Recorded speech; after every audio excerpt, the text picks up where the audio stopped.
မင်းကလေးရေချိုးခန်းထဲကထွက်လာတော့အသက်80အရွယ်အထက်လူကြီးကမျက်လုံးမခွာနိုင်တော့ဘူးသူမရဲ့သပင်ရှည်တွေကိုချလိုက်တာနဲ့အထက်လူကြီးကသူ့ဘေးနားကနေရာကိုချက်ချင်းပုတ်ပြီးထိုင်ဖို့အချက်ပြလိုက်တယ်အန်နာလုံးဝတင်းမာသွားတယ်အထက်လူကြီးကသူ့မောက်ကိုတစ်ခုခုလှုပ်တော့မယ်လို့သူမထင်ပေမဲ့အနီရောင်ဆိုးစေးတဲ့လက်နှစ်ပြီးအန်နာရဲ့ကြောကိုဖိလိုက်တယ်ဒီလှုပ်ရှားမှုကအန်နာကိုခဏလောက်စိတ်သက်သာရစေတယ်သူမရေချိုးခန်းနဲ့ချက်ချင်းပြန်လှည့်ပြီးသူမရဲ့ကြောပေါ်ကဆေးတွေကိုဆေးကြောချင်တယ်ဒါပေမဲ့ရေပိုက်ကောင်းဖွင့်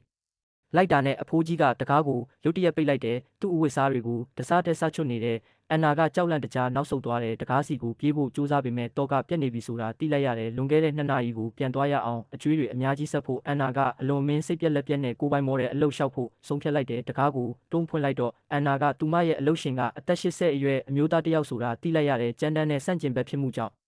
သူမအလိုလျောက်ထွက်ပြေးခြင်းစိတ်ပေါက်လာပေမဲ့ပတ်စံအတွက်သွားတွေကိုကြိတ်ပြီးဆက်နေခဲ့တယ်အဖိုးကြီးကသူမရဲ့ထိတ်လန့်မှုကိုမြင်လိုက်တယ်သူကငွေမြောက်များကန့်လန့်လိုက်တဲ့တခုတည်းသောအားနည်းချက်ကသူ့ရဲ့တီးတက်မော်တဲ့ဖြစ်ပေးဖို့ပဲမင်းကလေးကနည်းနည်းတိုးဆုပ်နေသေးတာကိုမြင်တော့ရေတစ်ခွက်ပေးပြီးအေးအေးဆေးဆေးနေဖို့တိုးတိုးလေးပြောလိုက်တယ်ပတ်စံတွေကြောင့်မျက်စိကွယ်သွားတဲ့အန်နာကတငုံနဲ့အားလုံးကိုတောက်ချလိုက်တယ်